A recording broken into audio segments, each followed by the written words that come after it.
Merci. Bonsoir à tous. Alors, je crois qu'on est là pour une heure et quart, peut-être un peu plus. Mais c'est pas un problème parce que vous allez le voir, je suis très bavard. Donc, je suis ce soir venu vous raconter, non pas la énième fois de cette histoire, comment les Américains ont battu les Russes, comment ils ont fait la course pour arriver jusque sur la Lune, comment c'était difficile de se poser sur la Lune. Donc, tout ça, pour mon livre, je l'ai laissé de côté. Je me suis concentré sur ce qui s'est passé sur la Lune. Parce que finalement, quand tous les ouvrages, tous les documentaires qui ont raconté cette aventure, ont tout raconté sauf ce qui s'est passé sur la Lune. C'est comme si on voulait raconter une exploration et qu'on finalement racontait tout ce qu'il y avait à côté. Le voyage aller, peut-être le voyage retour, la tournée triomphale des astronautes, la petite phrase d'Armstrong, le coup de fil de Nixon. Bon, d'accord, c'est des petites choses qui sont bien mises en valeur, mais au fond, qu'est-ce qu'ils ont fait? Et même les deux premiers, parce qu'ils ne sont pas que deux à être allés sur la Lune, ils sont 12 à être allés sur la Lune entre 1969 et 1972, même les deux premiers qui ne sont restés environ 2 heures sur le sol lunaire, qu'ont-ils fait de ces 2 heures-là? Se sont rendu compte que personne ne le savait, que ceux qui l'avaient vécu l'avaient oublié ou ne l'avaient pas très bien suivi, que ceux qui n'étaient pas nés à l'époque n'en savaient rien. Donc je suis là pour le raconter parce qu'il y avait un manque et c'est pour ça que j'ai fait ce livre, c'est pour ça aussi que j'ai mis 50 ans à faire ce livre. Alors, j'ai pas mis 50 ans à écrire, rassurez-vous, je m'y suis pris il y a 3 ans, donc ça a été quand même assez rapide, mais j'ai mis 50 ans à me dire, il y a quelque chose à écrire sur cette histoire, non, tout n'a pas été dit, et je crois que 50 ans, pour des événements, c'est peut-être l'âge dans lequel les événements commencent à rentrer dans l'histoire, et je pense qu'il y aura encore beaucoup de travaux à faire sur cette aventure-là, pour des historiens à venir. Bon, moi, je ne suis pas historien, je suis journaliste, donc j'ai enquêté un peu comme j'ai pu. Comme journaliste, j'ai essayé d'avoir des témoins. Ils ne sont plus très nombreux, mais j'en ai eu quelques-uns. J'ai essayé d'aller à la source chaque fois que je l'ai pu, mais il y a aussi beaucoup quand même de sources documentaires dont je me suis servi. Alors, on va y aller tout de suite, sinon on ne va pas faire... Ah, est-ce que ça marche ça?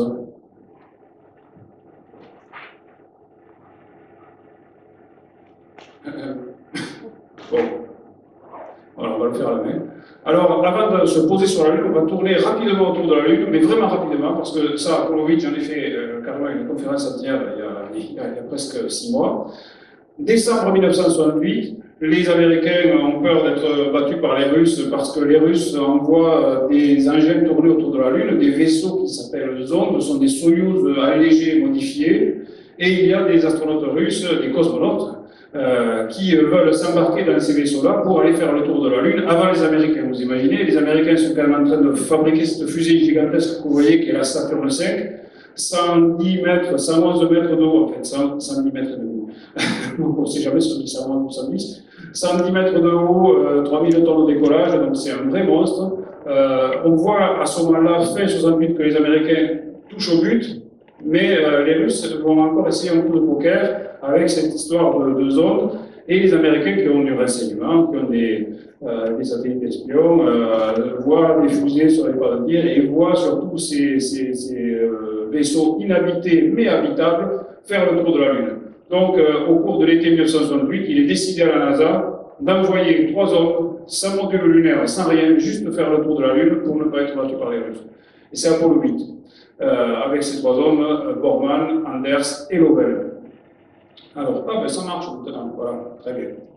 Alors, les premiers hommes à faire le tour de la Lune et à voir la Lune découvrent ça.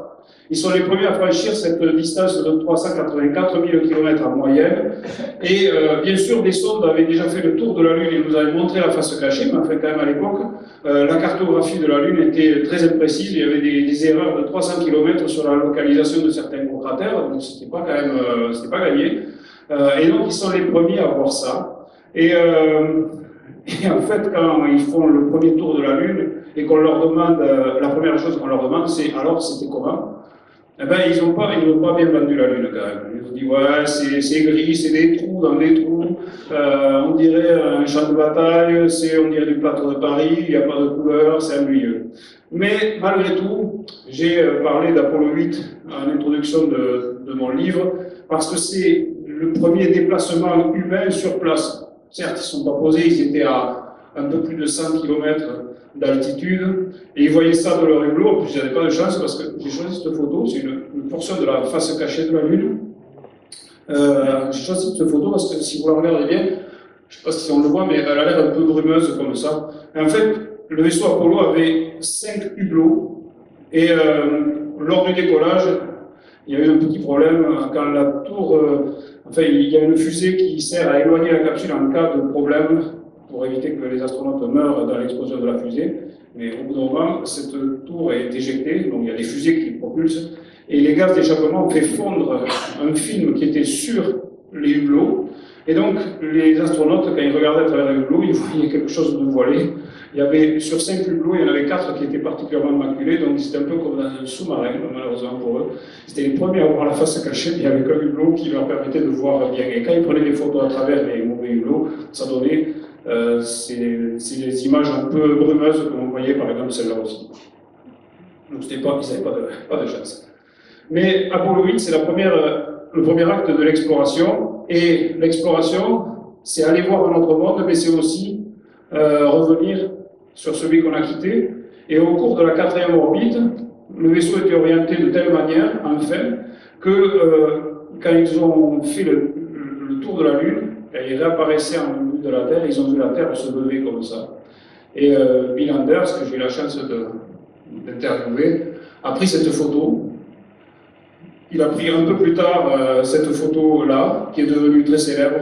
Et c'est une photo sur laquelle on voit la Terre, évidemment, avec au premier plan la Lune. Et vous voyez le contraste tout de suite entre la Terre qui est bleue, colorée, et la Lune qui est toute grise, exactement comme il nous l'avait décrit 3 orbites plus tôt. Et la Terre qui est perdue au milieu du noir de l'espace. Et donc cette photo, c'est la première sur laquelle on voit tout le monde, sauf les photographes. Il y a toute l'humanité, ceux qui étaient nés à l'époque, sauf sur la photo, sauf les 3 hommes qui ont pris la photo. Et c'est ça aussi l'exploration, c'est là où je voulais en venir, c'est qu'on va voir la Lune, on va voir un autre monde, mais ce qu'on découvre, c'est la Terre finalement. Parce qu'ils n'étaient pas préparés. Bill Anders m'a raconté qu'ils n'étaient pas préparés à prendre cette photo. Ils avaient, à l'époque, ce n'était pas du numérique, évidemment. Donc les appareils photo, c'était de l'argentique, il fallait calculer les temps d'exposition, les focales, les diaphragmes, tout ce que vous voulez. Et ils avaient une espèce de martingale pour photographier le sol de la Lune en fonction de la phase par rapport au Soleil. Mais ils n'avaient pas prévu du tout, et la NASA, qui pourtant aime bien communiquer, n'avait pas prévu du tout de prendre une photo de la Terre. Or la Terre, c'est un astre extrêmement brillant, avec les nuages qui sont très blancs. Donc quand Bill Anders a pris cette photo, il se demandait s'il faisait les bons réglages. Il a fait une cote mal taillée en espérant que ça allait marcher. Et évidemment, il ne pouvait pas vérifier sur son écran de contrôle, et il n'en avait pas. On a vu après, au développement, que sa photo était réussie, et cette photo est devenue célèbre, puisque c'est peut-être une des premières sur laquelle on prend conscience qu'on n'est pas grand-chose et qu'on est tous dans le même vaisseau. Bon, je vous passe la vidéo, je vais vous la montrer quand même. En 2005. En 2005, il y a des gens qui ont travaillé avec d'autres gens de la NASA pour reconstituer le moment où la photo a été prise. Là, ce que vous voyez, c'est la Lune telle qu'il la voyait depuis les hublots. Et il y avait un appareil photo noir et blanc qui prenait une photo toutes les 20 secondes. Et vous voyez le vaisseau qui regarde vers le bas commence à tourner sur lui-même, et ça donne cette succession de photos qui semblent tourner sur elles-mêmes. Et donc pour l'instant, vous voyez que les astronautes sont focalisés sur la Lune. Il y a cet appareil photo qui prend ces photos en direct, en automatique, pardon, et il y a Bill Anders sur le hublot le plus à droite, qui prend, lui, des photos comme ça avec un téléobjectif qu'il a bataillé beaucoup pour emporter parce que son commandant ne le voulait pas, il avait peur qu'il casse des instruments de bord, c'était quelque chose de très, très encombrant. Et donc, il y a cette rotation du vaisseau qui s'amorce, en même temps que, vous voyez, il y a quelque chose qui pousse là, c'est pas une montagne. Je vais arrêter avec ça. On va reprendre. C'est pas une montagne, c'est la Terre. Et quand Anders voit la Terre comme ça, par ce hublot, voilà, ça a été reconstitué alors, dans les conditions réelles. Il dit, oh là là, voilà ce qu'il dit. Et Borman, qui le chambre un petit peu parce qu'il ne voulait pas qu'il prenne cet appareil photo, lui dit ne prends pas ça, c'est pas dans le programme. Enfin, il prend quand même la photo, qui deviendra historique, et il demande à Lovell, le troisième homme, de se dépêcher de lui donner un film couleur pour faire une photo couleur. Donc voilà, ça a été fait à partir d'une sonde qui est toujours en activité, qui s'appelle LRO, qui tourne autour de la Lune, qui a fait une carte altimétrique de la Lune très très précise, et donc en plaçant le Soleil, la Terre, le vaisseau et la Lune telles qu'elles étaient à l'époque, on reconstitue, c'est du faux, mais c'est comme si c'était vrai, les circonstances dans lesquelles cette photo historique a été prise. Alors après, là, je vous passe, comme le vaisseau continue à tourner, Borman, qui est le commandant, il n'est pas question pour lui qu'il s'arrête de faire sa manœuvre, il s'en fiche un peu en fait. Il faut que Anders se déplace vers les deux autres hublots, puisque le vaisseau continue à tourner, pour pouvoir continuer à faire ses photos, et c'est là qu'il va prendre la fameuse photo que je vous ai montrée. Voilà, donc Apollo 8, c'est ça, c'est des hommes qui partent autour de la Lune prématurément pour aller explorer la Lune. Et l'exploration de la Lune, ils tracent évidemment la route à une mission que vous connaissez bien, qui est Apollo 11. Je l'ai intitulée sans aucune imagination, le premier pas. Ces images, elles sont mauvaises, mais vous les avez déjà vues. Ça, c'est tiré de la vidéo en direct. On voit Armstrong qui tient avec son bras à l'échelle, il est au pied du LEM. Là-bas, derrière, c'est le sol lunaire. Et c'est au moment où il pose le sol, il a ce bras-là qui pend. Et là, évidemment, ça n'a pas été vu. Son pied se pose sur la Lune, c'est le pied gauche. Et il prononce sa phrase célèbre, vous connaissez tous, un petit pas pour un homme, un bond de géant pour lui. Donc, Apollo 11, ce n'est pas, je vous ai parlé d'exploration avec Apollo 8, moi c'est ce qui m'intéressait, c'est ce qui me passionne finalement.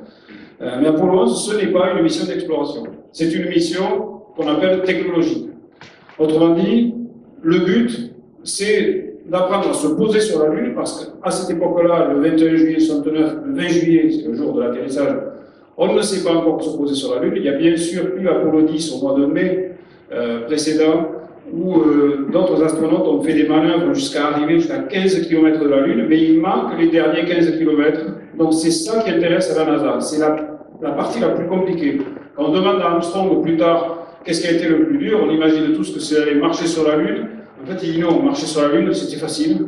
Ce qui était compliqué, c'était de se poser, c'était le pilotage. Il n'y avait pas de GPS, il n'y avait pas de repères, c'était juste un carburant, donc il ne fallait pas se tromper. Et puis en plus, l'ordinateur saturé, vous avez déjà entendu toute cette histoire, je n'y reviens pas.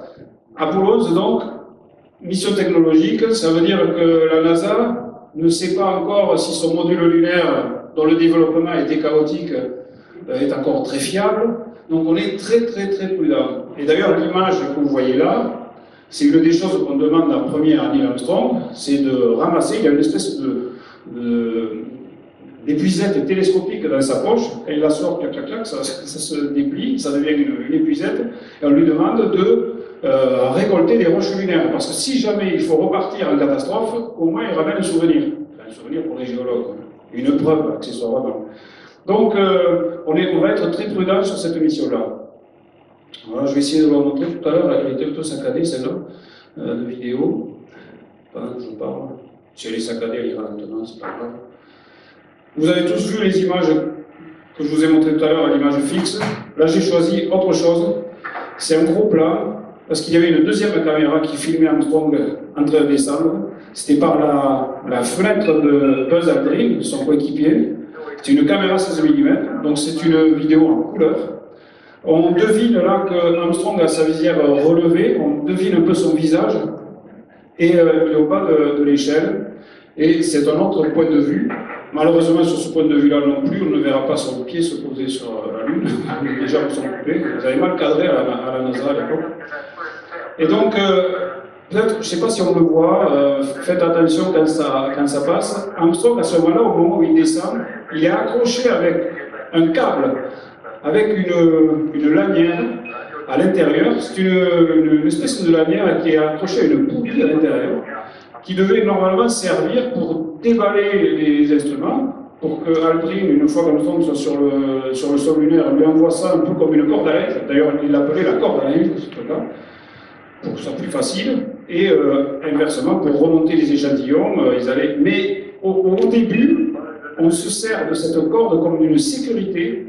Armstrong a cette corde accrochée à un mousqueton au cas où il aurait un problème pour qu'on puisse le hisser à bord. Alors évidemment, avec la faible gravité lunaire, même si il est très massif, avec son scaphandre sur Terre, ça pèse 80 kg, le scaphandre plus son propre poids, donc ça fait beaucoup, mais sur la Lune, un sixième de ça, c'est pas grand-chose, c'est de l'ordre de 25 kg. Donc Aldrin va pouvoir le retirer à bord si jamais il y a un malaise, si jamais... Vous voyez, on a vraiment peur pour Apollo 11 que les choses ne se passent pas bien. Je ne sais pas si on voit là. Bon, là, c'est au ralenti en plus, c'est dommage. Et donc, vraiment, Apollo 11, c'est on fait attention et Armstrong va aller très précautionneusement descendre de l'échelle. La première chose qu'il fait une fois qu'il descend de l'échelle, c'est d'essayer de remonter pour voir s'il peut remonter. Parce que si jamais il n'y arrive déjà pas, on va s'occuper de ça en priorité plutôt que d'aller gambader sur la Lune. Et ce qu'il faut savoir, c'est que les astronautes donc, ont à peu près, ben là ça va être mieux, ça va vous montrer.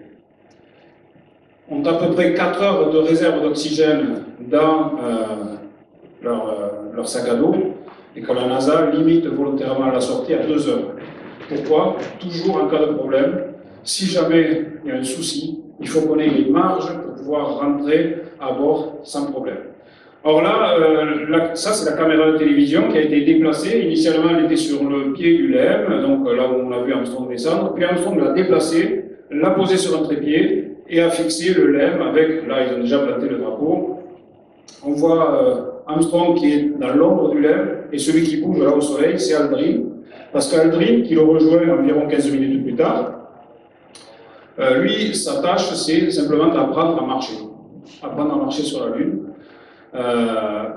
Il va essayer plusieurs techniques. Alors là, par exemple, il essaye un pied après l'autre. Après tout, c'est ce qu'il y a de plus simple.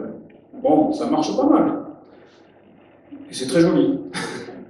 Mais vous allez voir qu'il va essayer d'autres allures. Il va essayer des changements de direction pour voir si l'inertie n'est pas trop difficile à vaincre. Vous savez, si vous faites un sixième de votre poids, ou l'équivalent, vous adhérez beaucoup moins sur le sol. Vous voyez, un changement de direction. Et puis, Aldrin va photographier ses pieds, il va photographier ses empreintes de pieds. D'ailleurs, celle qu'on montre toujours comme le premier pas de l'homme sur la Lune, c'est le pied d'Aldrin et ce n'est pas le premier pied sur la Lune, parce que ce pied-là, cette empreinte-là, n'existe pas. Armstrong et Aldrin y ont peut-être marché dessus après en allant et venant, et quand le LEM est reparti, les gaz d'échappement l'ont probablement effacé. Donc, ça n'a jamais été ni photographié, ni filmé. La première empreinte de pas d'un homme sur la Lune n'existe probablement plus. Et puis les astronautes sont fascinés, ils découvrent, ils sont un peu comme des enfants, on apprend à marcher après tout. Ils sont fascinés par la poussière qu'ils soulèvent. On voit la poussière soulevée par Aldrin qui passe et qui repasse. On va voir pendant leur sortie, ils vont être là à envoyer de la poussière comme ça, comme des enfants dans un bac à sable. Ça fait vraiment enfantin, comme ça. Quand vous voyez, on voit la poussière qui est envoyée par Aldrin, parce qu'ils étaient fascinés par le fait que des grains de poussière poudreux aient une trajectoire balistique.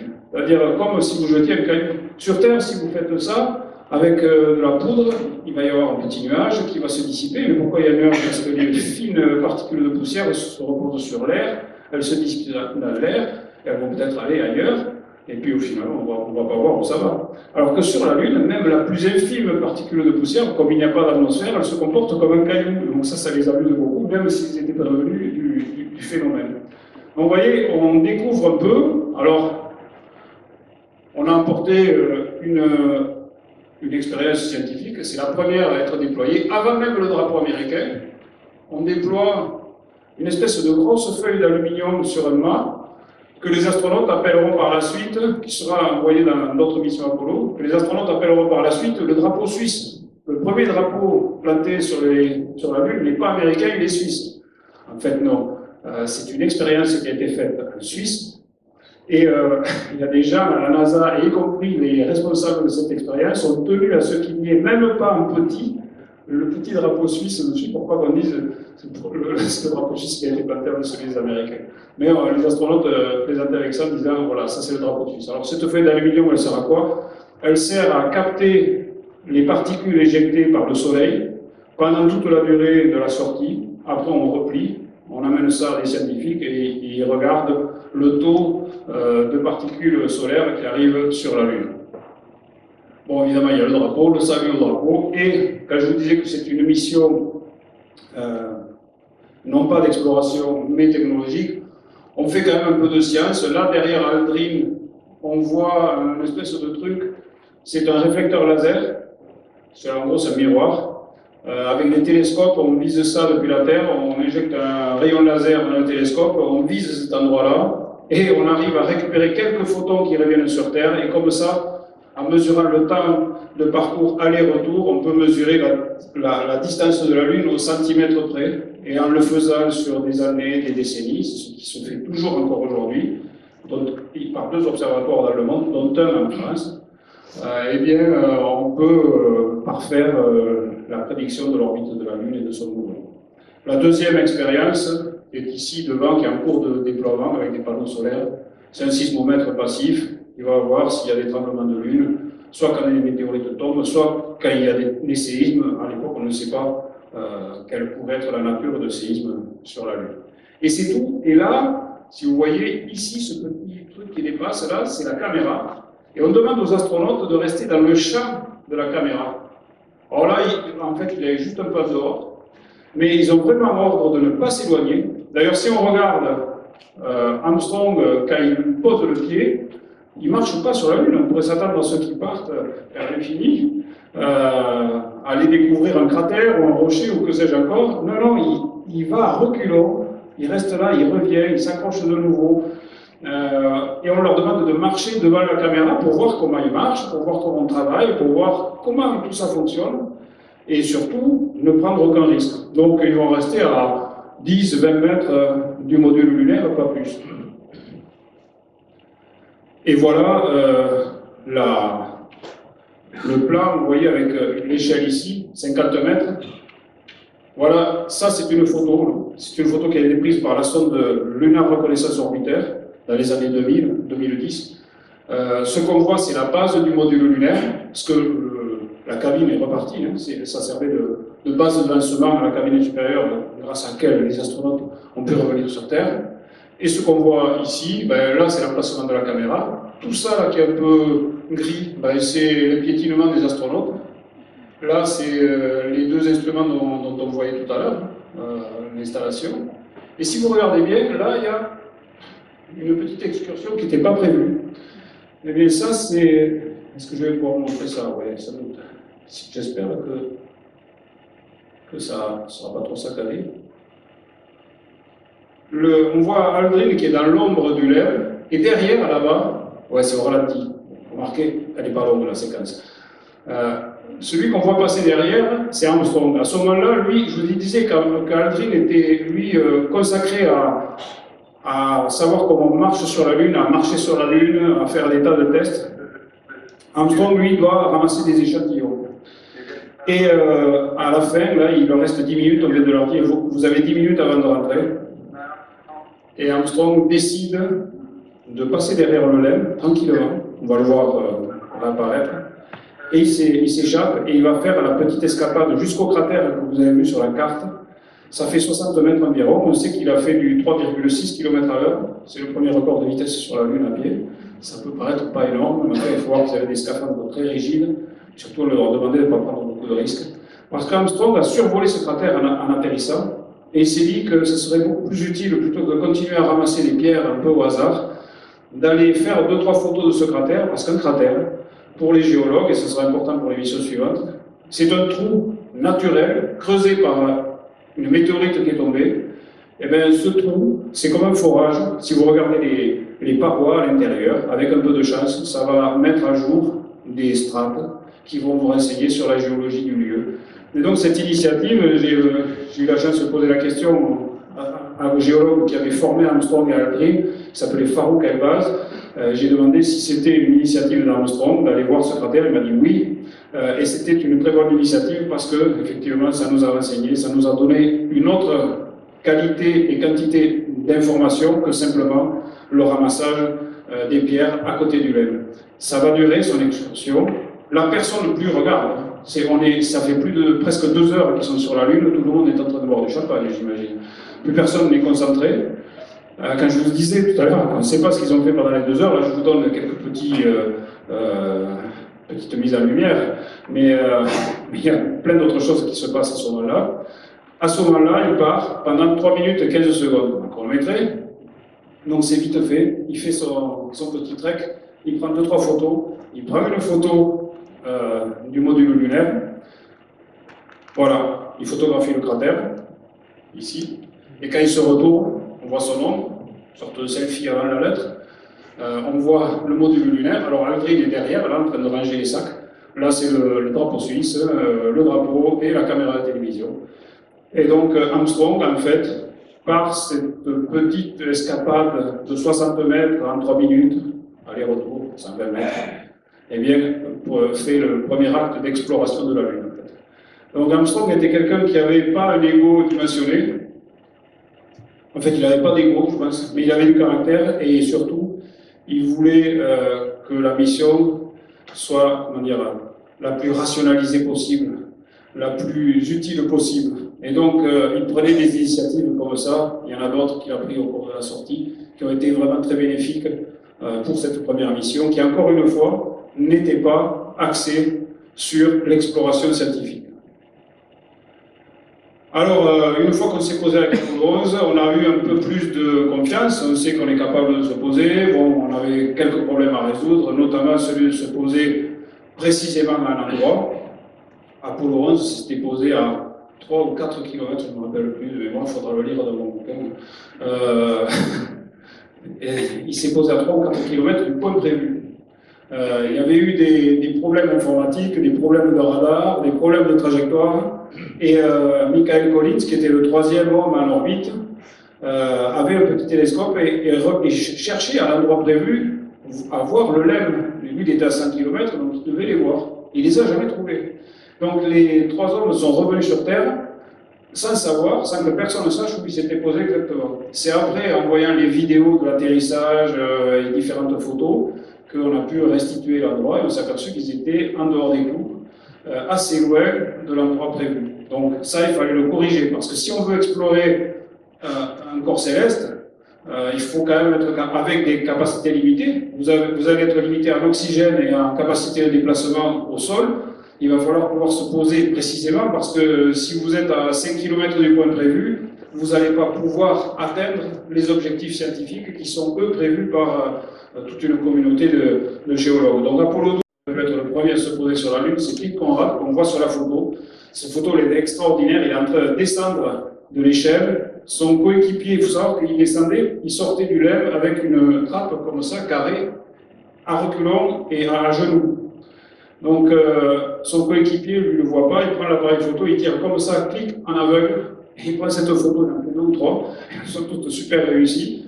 Plus personne ne prendra sur cet angle-là. Donc, Pete Conrad se pose très précisément à un endroit, à côté d'une sonde qui s'est posée là 2 ans plus tôt. On s'est dit, ben, quoi de mieux qu'une cible déjà connue, Surveyor 3. Et en fait, il aurait pu se poser sur la sonde s'il avait voulu, mais elle était dans l'ombre, dans un cratère. Il a préféré se poser à côté du cratère, à peu près à 170 mètres de la sonde. Donc, c'est un atterrissage de précision. Donc, Apollo 12, là, le coffre à bagages du LEM, on le remplit un peu plus. Donc, il y avait 2 instruments, le sismomètre et le réflecteur laser. Là, il va y en avoir un peu plus. Là, c'est Alan Bean, le coéquipier de Conrad qui déballe tout. Ici, c'est une station, une mini-centrale nucléaire, en fait. Là, vous avez une espèce de boîte à outils. Et vous avez avec une barre comme ça, comme des haltères, comme un haltérophile, de quoi transporter toute une station scientifique avec tout un tas d'instruments scientifiques, environ à 100 mètres du LEM. Vous voyez que là, on a pris confiance, on sait qu'on peut marcher. Donc on va s'éloigner, on va sortir du champ de la caméra. Du reste, pas de bol.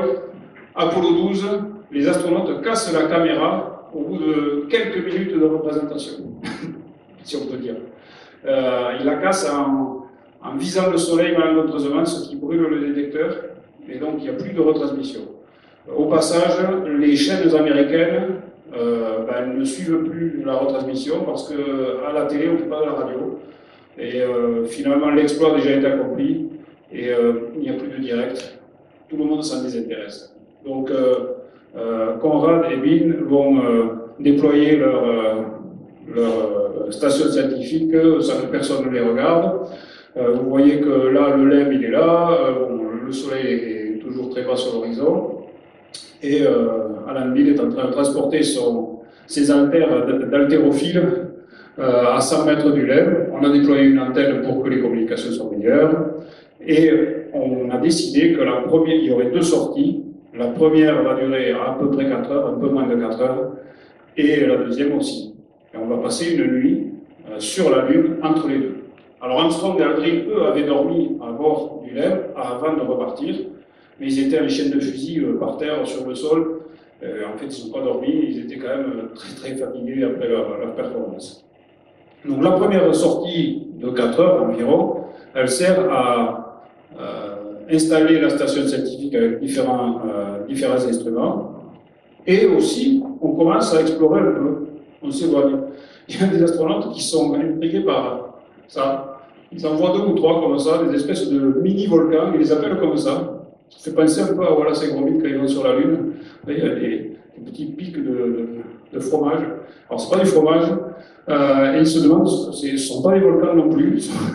Et alors l'avantage, c'est que comme il y a des humains qui sont là, ils peuvent décider d'improviser, d'aller chercher des échantillons de ces trucs-là, de les ramener sur Terre. On saura plus tard qu'en fait, ce sont des cailloux qui ont été éjectés par des cratères d'impact un peu plus lointains et qui ensuite ont été érodés par les micrométéorites, d'où cette forme en espèce de mont Fuji miniature qu'on voit là. Mais ça intrigue pas mal les astronautes.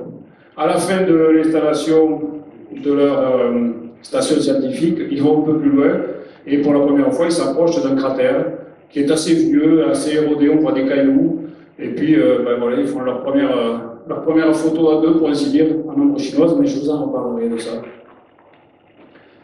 Et puis, quand ils rentrent à côté du LEM, cette photo est prise juste à côté du LEM, ils voient ce cratère-là, et ce que vous voyez ici, c'est la sonde Surveyor 3 qui s'est posée 2 ans plus tôt. Donc, vous voyez qu'on a bien atteint l'objectif. Alors après une première excursion, il faut rentrer. Et là, je suis désolé, je n'ai pas d'autres documents que ça, je n'en ai pas trouvé. Il faudra en créer, il faudra demander à des artistes de les faire. Ça, c'est une vue en coupe. Je ne l'ai pas mise plus grosse parce qu'en plus, je n'ai pas résolu. Donc, vous auriez du pixel, c'est tout ce que vous auriez. C'est une vue en coupe de la cabine. L'avant est par là. Les hublots sont par là, les astronautes se tiennent droit normalement ici et regardent par là. Et ça c'est l'arrière, ça c'est l'autre, ça c'est le bas. Et ici on voit sur ce dessin comment les astronautes vont passer leur première nuit. Ils tendent des hamacs, un hamac ici et un hamac là. Vous voyez, ils sont perpendiculaires, il y en a un qui est comme ça et l'autre qui est comme ça. L'un au-dessous de l'autre, l'un au-dessus de l'autre. Et on ne les autorise pas à enlever les scaphandres parce qu'on a peur que eh bien, la poussière lunaire empêche de refermer les scaphandres correctement. On les autorise quand même à enlever les casques et les gants, mais c'est tout juste. Et donc, ils vont être quand même assez peu confortables pour dormir. Ces pauvres Conrad et Bean, et ils ne vont pas dormir beaucoup. Alors, j'ai essayé de demander à Alan Bean comment, dans cet espace aussi confiné, ils ont réussi à dresser leurs scaphandres. Malheureusement, ils ne se rappelaient plus avoir dormi dans des hamacs. Ils ne se souvenaient plus avoir dormi dans des hamacs. Donc il n'a pas pu, le seul témoin de la première installation d'un bivouac sur la Lune n'a pas pu me le dire, mais j'ai trop attendu, comme vous le savez, je vous l'ai dit au début. Il avait 85 ans et c'était difficile pour lui sans doute de se souvenir d'absolument tout. Alors là, demain, on repart. J'ai choisi juste quelques petites photos comme ça. Là, c'est une petite tranchée qui a été creusée parce qu'un astronaute suit l'autre et il s'aperçoit que le premier, avec ses semelles, fait sortir une poudre qui est plus blanche que le reste. Alors, ils se disent, ah, c'est peut-être intéressant. Aussitôt à Houston, les géologues réagissent et disent, ah, c'est peut-être ce qu'on croit, pourquoi on est venu un peu ici.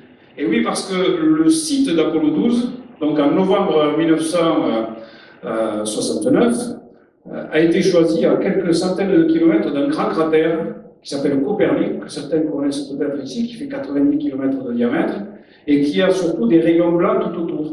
Et le site d'Apollo 12 est sur l'un de ces rayons blancs. Et ces rayons blancs, ce sont quoi? Des roches éjectées du cratère de Copernic. Donc, si on trouve un sol blanc, c'est peut-être des roches qui viennent de Copernic. En prenant des échantillons et en les datant ensuite sur Terre, on va dater Copernic.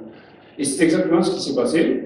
Les astronautes ont creusé cette tranchée avec leur pelle, ils ont rempli un petit sac, les échantillons ont été analysés, bilan 800 ou 810 millions d'années. Donc on sait que ce cratère-là a 810 millions d'années. Mais vous voyez, il y a quand même un doute, parce que ça se trouve, c'est pas du matériau de Copernic.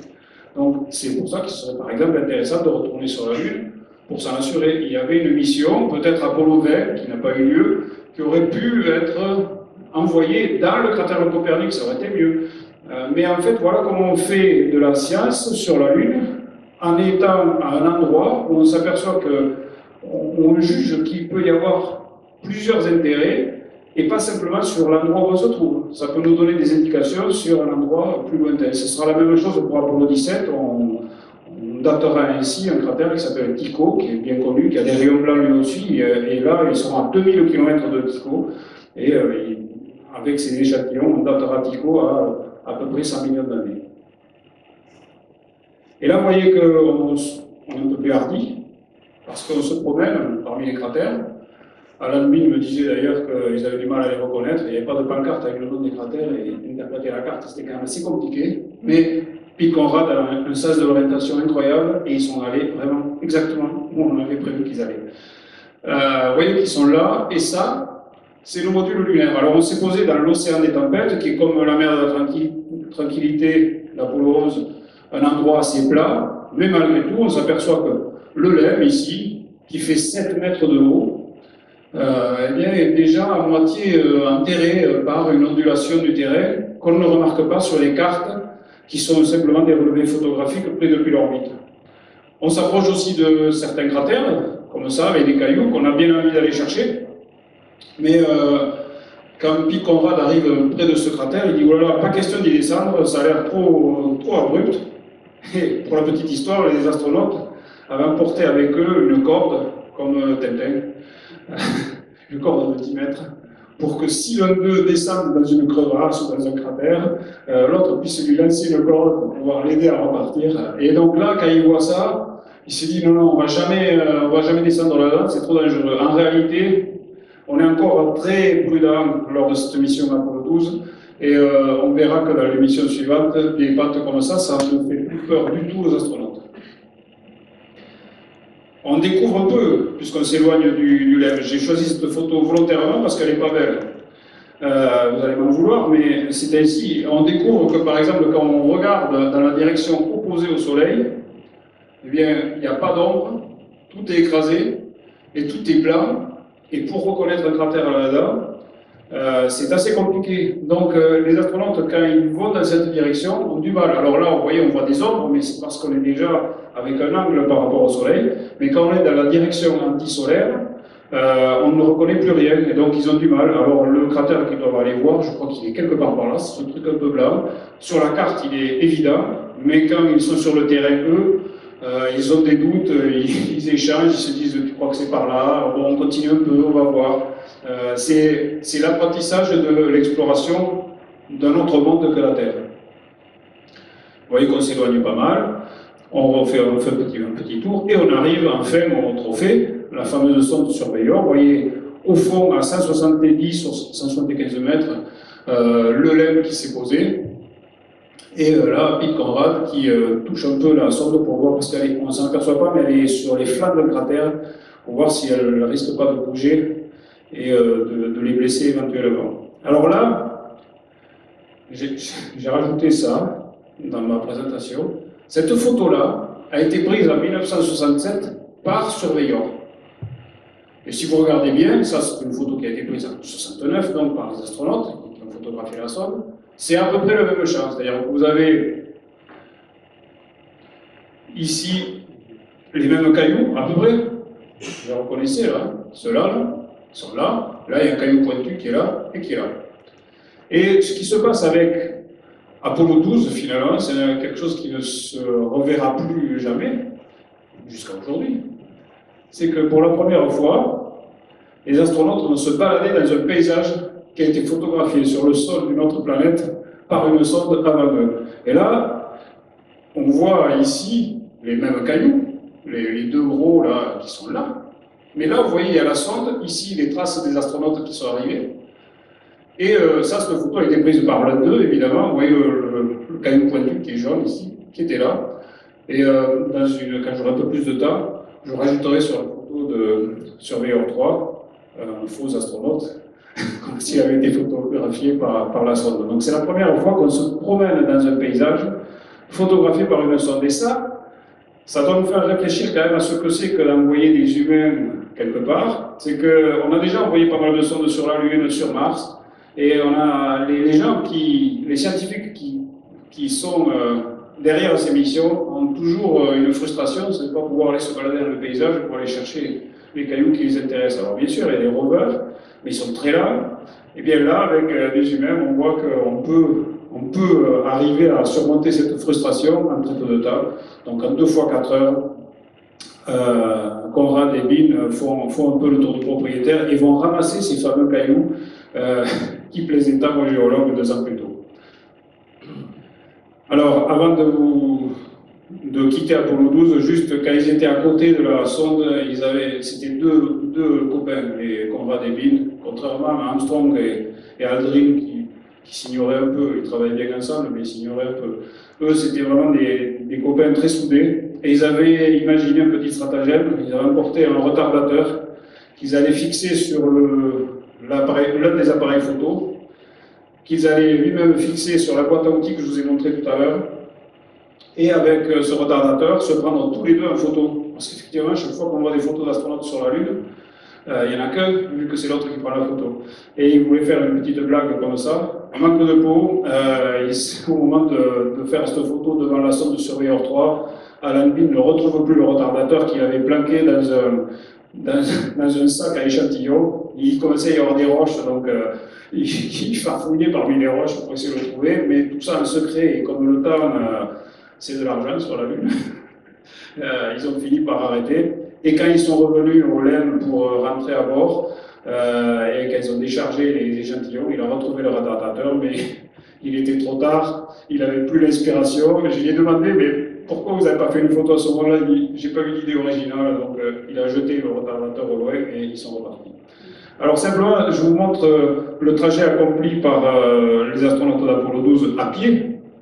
Et là, à la même échelle, vous avez Apollo 11. Donc vous voyez qu'on prend voilà, 60 mètres d'Armstrong. Là, on s'est posé là. On est allé jusqu'ici. Ça, chaque cratère, c'est le fameux cratère blanc qu'ils n'arrivaient pas à voir dans la direction, dans l'opposé du Soleil. Donc voilà, c'est un grand tour où on va se balader ici. Ici, vous avez Surveyor, la fameuse photo ratée, et puis le retour à la base. Donc Apollo 12, on va un peu plus loin qu'Apollo 11, mais on teste encore le matériel.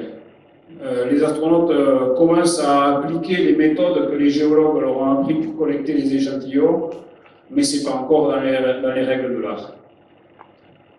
Là où ça va commencer à être dans les règles de l'art, c'est Apollo 14. Je passe entre deux, il ne vous a pas échappé qu'il y a Apollo 13. Vous savez tout ce qui est arrivé à Apollo 13. Il y a eu une explosion en vol dans un compartiment et dans un réservoir d'oxygène qui a forcé les astronautes à simplement faire le tour de la Lune et revenir. Et encore, c'est bien chanceux parce qu'ils étaient mal en point. Il n'y avait plus d'oxygène pour rentrer pratiquement. Donc cette mission a fait le tour de la Lune mais ne s'est pas posée. Sur Apollo 14, j'ai appelé ça le temps des erreurs, parce que là on commence à faire de la géologie et on apprend en faisant des erreurs. Et c'est ce qui va se passer avec cette mission-là. Alors c'est des erreurs qui vont être quand même relativement bénéfiques. Vous voyez le paysage déjà, il est un peu plus vallonné. Quand je vous dis qu'on prend confiance, on prend aussi confiance en matière de pilotage. On se dit que, bon, c'est bien joli de se poser sur des mers plates, mais c'est quand même pas très intéressant.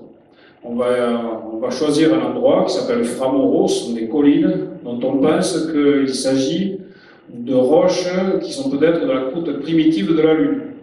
Grâce à Apollo 11 et Apollo 12, on sait que la Lune est très ancienne. On a déjà analysé, on sait qu'il y a au moins 3,8 milliards d'années que ces roches sont là. Et on sait que ce sont des roches assez récentes. Donc, on pense que la Lune est plus ancienne encore. Donc, déjà, la science progresse. Et là, avec Apollo 14, on pense qu'on va aller chercher des roches vraiment très très anciennes. Et pour cela, on confie la mission à Alan Shepard et à Edgar Mitchell. Et au passage, Alan Shepard va se poser, on parlait d'un atterrissage de précision avec Apollo 12, va se poser à 30 mètres de la cible prévue. Alors, on avait marqué une croix sur les cartes. Quand on regarde où il s'est posé à 30 mètres de l'endroit prévu. C'est l'atterrissage qui sera le plus précis de toutes les missions Apollo, y compris celles qui suivront après. Alors, passons rapidement. Cette photo-là, ce n'est pas une photo, c'est une capture d'écran de la vidéo du direct à l'époque. Alors, certes, c'était en couleur, c'était mieux par rapport à Apollo 11. Certes, c'était mieux par rapport à Apollo 12 parce que ça fonctionnait, c'était pas cassé. Hein. Mais vous voyez que la résolution est assez catastrophique. Et donc, il y a quand même peu de gens qui suivent ça à la télé. On voit, plus les astronautes s'éloignent pour aller installer leur base scientifique, plus ils ressemblent à des espèces de bibendums, de fantômes qu'on n'arrive pas à discerner. Et donc, la première sortie dure 4 heures environ, et c'est pareil, on installe cette fameuse station scientifique qui permet notamment, là on voit Edgar Mitchell avec une espèce de pic comme ça. Au bout de cette pique, il y a des détonateurs. Il le pose contre le sol, il fait exploser, ça fait des petites vibrations, et il y a le sismomètre qui permet de sonder le sol immédiat du site d'atterrissage. Donc on a des expériences de plus en plus variées. Alors Apollo 14 a quand même un objectif qui est autrement plus rigolo que de déployer cette station scientifique. Vous voyez, le LEM s'est posé là, ça c'est une vraie photo, une photo de LRO. La station scientifique est quelque part par là, on voit les traces. Et il va falloir aller voir ce cratère-là. Alors là, ça a l'air simple, c'est vallonné, mais bon, ça n'a pas l'air très compliqué. Vu du sol, ça donne ça. Voilà le LEM qui s'est posé. Le fameux cratère, il doit être là, sur cette colline qui fait peut-être 80 mètres de haut, quelque chose comme ça. Et qui se trouve peut-être à 1,5 km, 1,3 km. Donc les astronautes posent la caméra de télévision, vous voyez la qualité toujours déplorable, ils la mettent dans le sens vers où ils vont, hein, vers l'est, avec vous voyez les rayons du soleil là. Là il y a un astronaute qui est là, l'autre qui est là, ils sont en train de s'échapper. Ils s'en vont dans le soleil levant. Et au bout de quelques minutes, on ne voit absolument plus rien. C'est une image fixe comme ça qui va rester pendant 4 heures. Parce qu'ils n'apportent pas la caméra avec eux, puisque le fil n'est pas assez long. Et donc, plus personne ne regarde Apollo 14, et eux commencent vraiment à expérimenter ce qu'est l'exploration. Là, ils ont fait une centaine de mètres. Et vous voyez, le fameux LEM qui fait 7 mètres, toute la partie inférieure a l'air complètement enterrée. Parce que les fameuses ondulations qu'avaient expérimentées ceux d'Apollo 12, là, sur ce terrain-là, elles ont l'air de ne pas y être, mais elles y sont encore plus, ça fait 2-3 mètres. Et du coup, les astronautes ont du mal à se repérer, vraiment du mal à se repérer. Ici, l'illustration, c'est Edgar Mitchell qui fait quoi? Qui regarde la carte. Ils ne sont pas très loin, et ils regardent la carte. Alors, moi j'ai intitulé ce chapitre « Perdu sur la Lune ». En fait, ils ne sont pas perdus, ils sont capables de revenir à l'endroit où ils se sont posés, ils voient souvent le LEM, ils peuvent reprendre le chemin de leurs traces, etc. Mais les géologues leur ont demandé, tout au long du chemin jusqu'au cratère qu'ils doivent aller voir, de s'arrêter à certains endroits précis parce qu'ils semblent intéressants. Et donc eux, ils ont à cœur de s'arrêter à l'endroit exact, sauf que là, ils ne se reconnaissent pas. Et sur la Lune, ça ne vous a pas échappé, il n'y a pas d'arbres, il n'y a pas de voiture, il n'y a pas de maison. La seule maison, c'est le LEM, mais il est bien isolé. Et donc, tous ces repères qui, à nous, terriens, nous permettent, en montagne ou dans la campagne, d'évaluer les distances, ne sont pas là. Les cratères, qu'ils soient petits ou grands, ils ont tous à peu près la même forme. Et donc, les astronautes estiment très mal les distances. Et à cela s'ajoute autre chose, c'est qu'il n'y a pas d'atmosphère sur la Lune, donc pas d'effet de brume pour faire que la montagne qui va être un peu plus loin va être un peu plus pastel que celle qui est un peu plus près. Même par un jour où l'atmosphère n'est pas très chargée en vapeur d'eau, on voit cet effet. Sur la Lune, les montagnes qui sont au loin leur semblent proches. Donc chaque fois qu'ils avancent, ils pensent avoir parcouru plus de trajets qu'ils ne l'ont fait. Et en réalité, ils se trompent systématiquement sur l'endroit où ils sont. Alors ils ont, pour se balader, grand progrès, une espèce de brouette comme ça sur laquelle ils ont mis leur boîte à outils. C'est quand même mieux que de transporter la boîte à outils. Ceux d'Apollo 12, c'était plein, mais c'était quand même difficile à transporter ce truc-là. Mais c'était déjà un progrès par rapport à mettre les cailloux dans les poches. Alors là, ils tirent ça, et ça commence à monter. J'ai pris cette photo parce qu'elle n'est pas très belle, encore une fois, vous allez croire que je le fais exprès, mais le soleil n'est pas sur l'horizon, la pente commence à être raide au bout d'un moment, Alan Shepard tire ce truc-là, le MET, modularisé de, je ne sais plus quoi, équipement transporteur. Ouais. Il y a, la NASA avait un acronyme pour tout, même pour la pelle ou pour le marteau, c'était vraiment une déformation de la NASA. Donc le MET, qui est en fait leur chariot, rebondit et il menace même par moment de verser. Donc ce que font les astronautes, c'est plutôt de le faire rouler, ils vont le porter à eux, ils portent leur brouette. Ils portent leur boîte, ça monte, c'est difficile, ils sont perdus, ils n'y arrivent pas, leur cœur arrive à plus de 150 pulsations par minute, on leur dit de faire des pauses, et surtout ils ne trouvent pas le fameux cratère. Alors là, c'est une photo qui est prise à l'endroit le plus lointain où ils sont allés. Alors malheureusement, c'est juste en dehors du champ, leur lème est quelque part par là, à 1,5 km, c'est tout petit. Ils ont fait des nivelés de 90 mètres. Ils voient qu'il y a des roches un peu tout autour. On le voit bien. Ils savent qu'ils sont près du cratère. Un cratère qui doit mesurer dans les 700 mètres de diamètre. Et ils ne le voient pas du tout. Et ils cherchent, ils perdent du temps.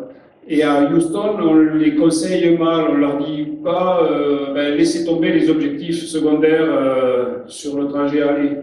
Et du coup, comme ils s'éloignent et qu'ils ont des réserves d'oxygène limitées, à un moment donné, il faut décider de revenir. Alors avant de revenir, ils ont décrit qu'ils voyaient au loin, à une soixantaine de mètres, un rocher blanc, comme ça, qui les intrigue. Alors les géologues leur disent « Ok, allez-y ». Ils vont voir ce rocher blanc, que vous voyez là, en gros plan. Hein. Et en fait, vous voyez, ça c'est la photo de LRO du fameux cratère. Oui, je vous disais 700 mètres, ouais, ça doit être ça avec l'échelle, ou 500 mètres. Le rocher blanc, il est là où il y a la flèche. Ils sont à, ici, 17 mètres du bord du cratère, et ils ne le voient pas du tout. En fait, le cratère est juste derrière cet horizon local, et ça, c'est encore un piège de la Lune, qui fait que c'est une colline, et le cratère est sur le versant de la colline. Donc, ils y passent à côté, ils ne le voient pas, ils n'ont pas le temps de le chercher, parce qu'ils ont perdu beaucoup de temps à essayer de savoir où ils étaient pour trouver le bon endroit sur le chemin à aller. Et ça, c'est une faute qui leur sera imputée parce qu'après ils doivent redescendre à toute vitesse, ils mettent que 10 minutes pour revenir, en fait, pratiquement auprès du LEM. Mais c'est une faute qui leur sera imputée. On dira que Shepard et Mitchell n'étaient pas très intéressés à la géologie. Là, vous voyez, c'est d'autres équipages. En couleur, c'est John Young et Charlie Duke qui étaient très assidus. Ça, c'est Lovell et Hayes en noir et blanc. L'Apollo 13, qui malheureusement ne se sont pas posés sur la Lune, qui étaient aussi de très très bons élèves en géologie. Et là, on voit Shepard au milieu. J'ai pris cette photo exprès. Hein. Il a un œil qui regarde de travers ces roches dans une mine, quelque part. La géologie ne l'intéresse pas du tout. Edgar Mitchell n'est pas très concerné avec ses mains dans les poches et sa casquette de baseballeur. Enfin, je suis un peu dur avec eux. Mais en gros, ça leur sera reproché. Alors qu'en fait, la faute, je parlais du temps des erreurs pour Apollo 14, la faute, en étudiant cette mission, elle est collective. C'est-à-dire qu'à Houston, on a eu une mauvaise stratégie. C'est que quand on fait une expédition pour aller loin, comme sur le cratère, ce fameux cratère Cone, là, il faut aller d'abord plus loin et ensuite revenir. Tout ça pour avoir les marges de sécurité, pour avoir le temps de chercher ce qu'on a à chercher. Si vous perdez du temps à l'aller, vous n'avez plus de temps pour l'objectif principal à l'arrivée. Donc voilà le résumé, en fait, le trajet des astronautes qui a été vu par la sonde LRO. Alors dans la salle de contrôle d'Apollo 14, il y a le commandant d'Apollo 15, David Scott, qui est à droite là, sur cette Jeep sur Terre, et qui dit non, ça n'arrivera pas dans ma mission. D'ailleurs, le fait de se tromper, de tâtonner, de ne pas trouver, de perdre du temps, de ne pas collecter les échantillons comme il faut, il dit ça n'arrivera pas.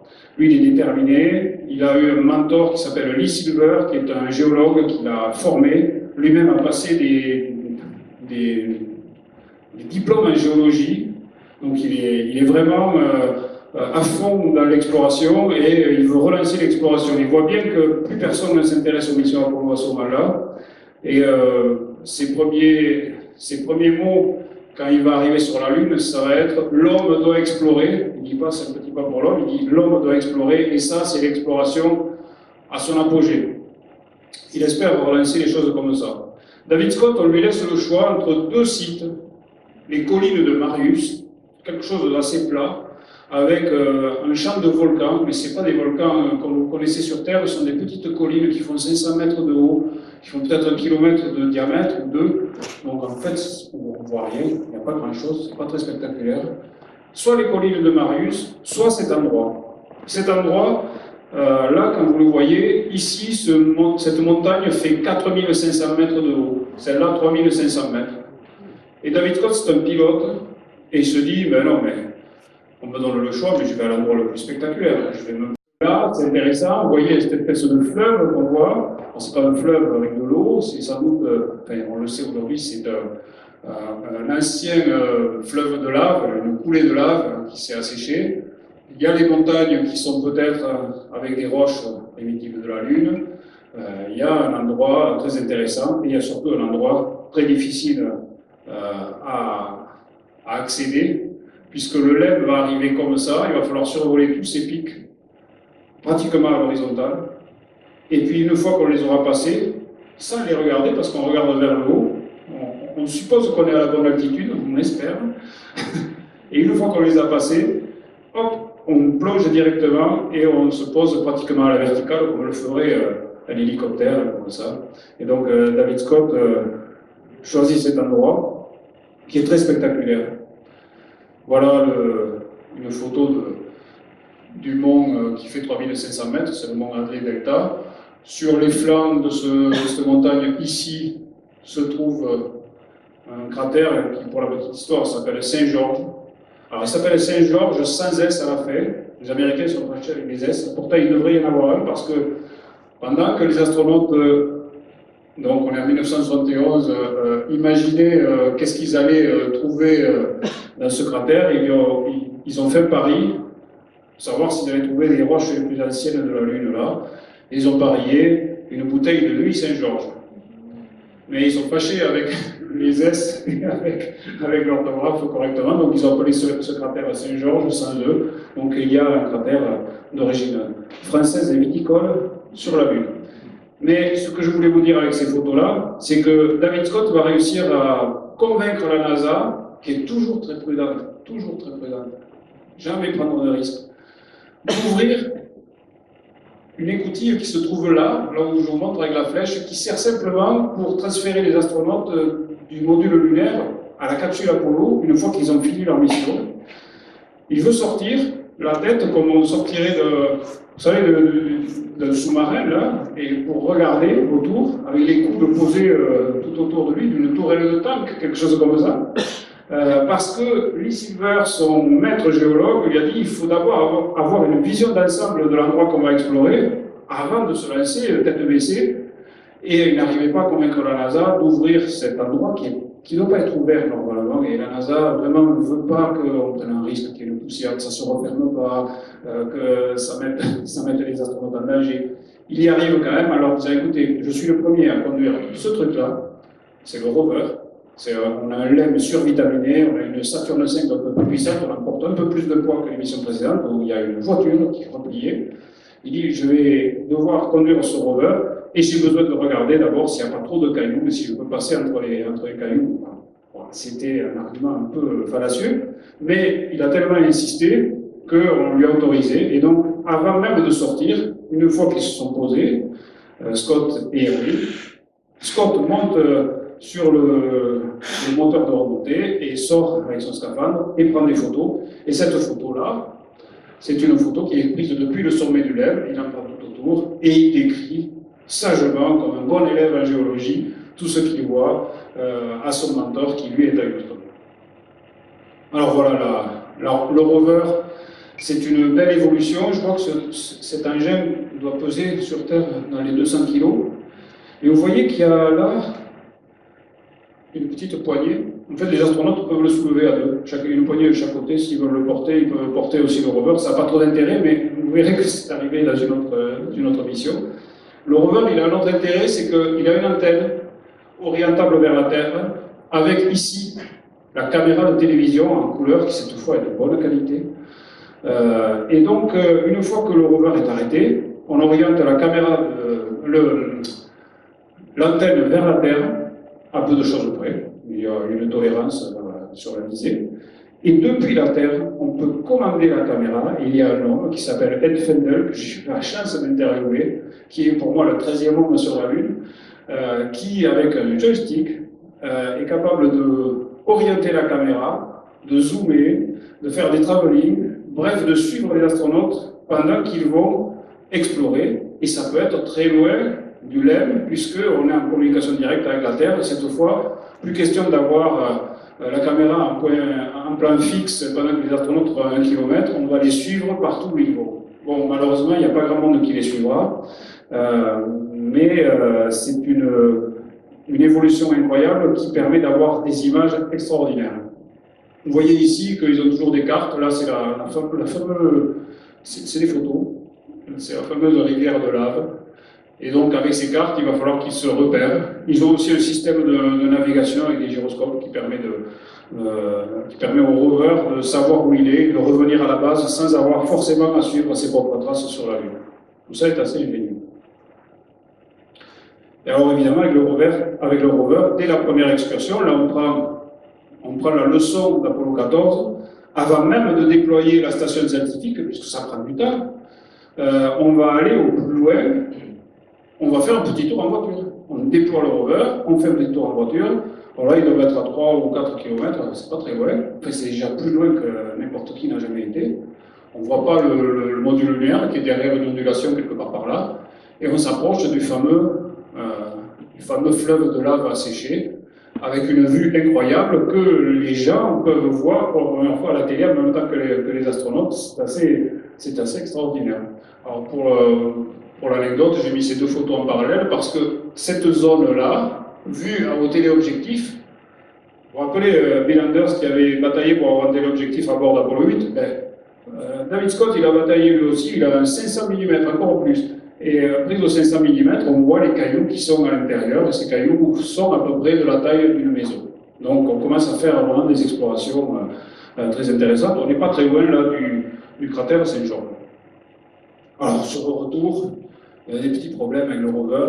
Il y avait les roues avant qui ne marchaient pas, enfin, qui n'étaient pas motrices. Et en redescendant un peu de la montagne, David Scott, il ne va pas très vite, mais à un moment donné, il se plante dans un cratère, il fait une tête à queue. Alors il en dit rien à ce moment-là. À Houston, on ne le voit pas, mais ça a été le premier accident de la circulation sur la Lune, mais sans aucune conséquence.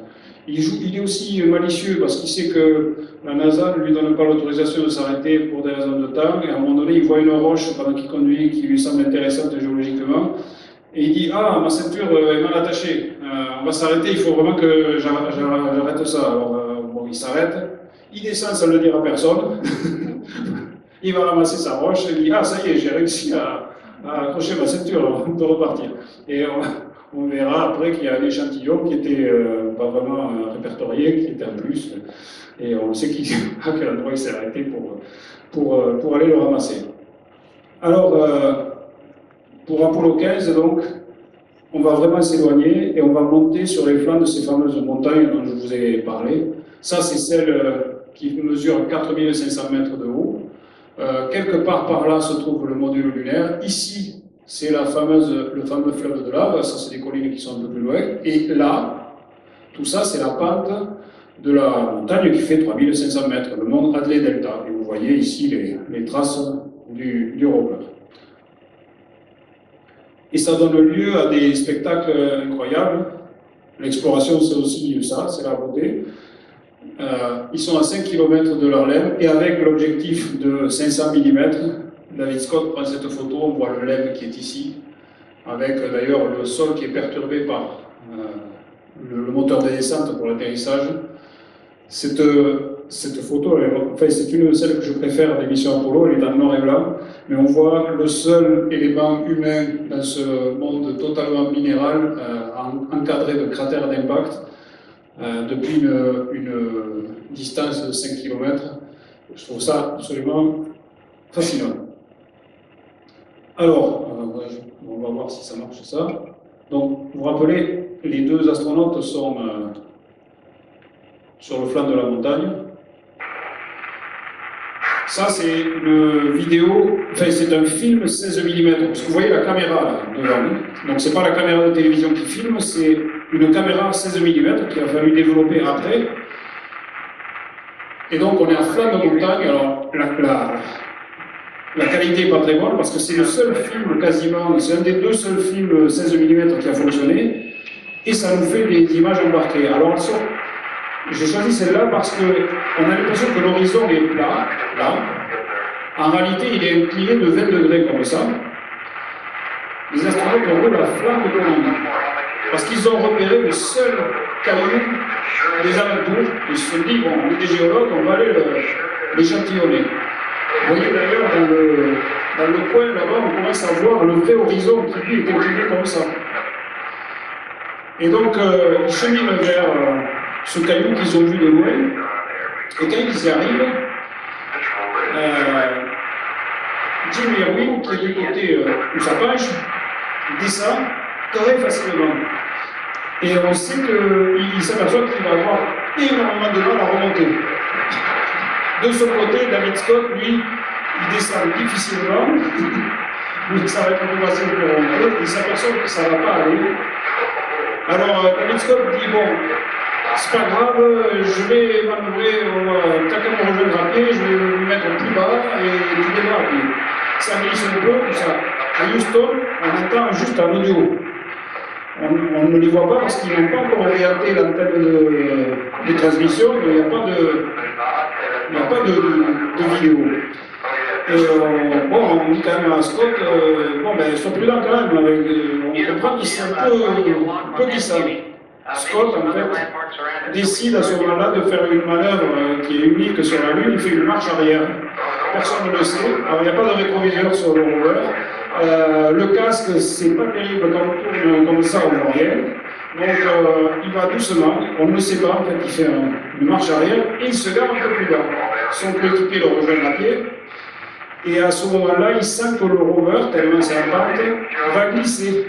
Comme ça, il commence à glisser. Donc, il descend et il dit à son coéquipier, il faudrait que tu viennes pour le tenir, pour éviter que je perde le rover. Vous imaginez, à Houston, on entend les astronautes qui disent on va perdre le rover.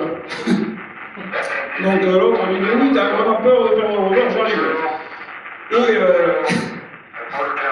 Mais eux, ils n'ont pas l'air perturbés. Alors on leur dit, mais soyez quand même prudents, les gars. C'est pas ce qui se passe.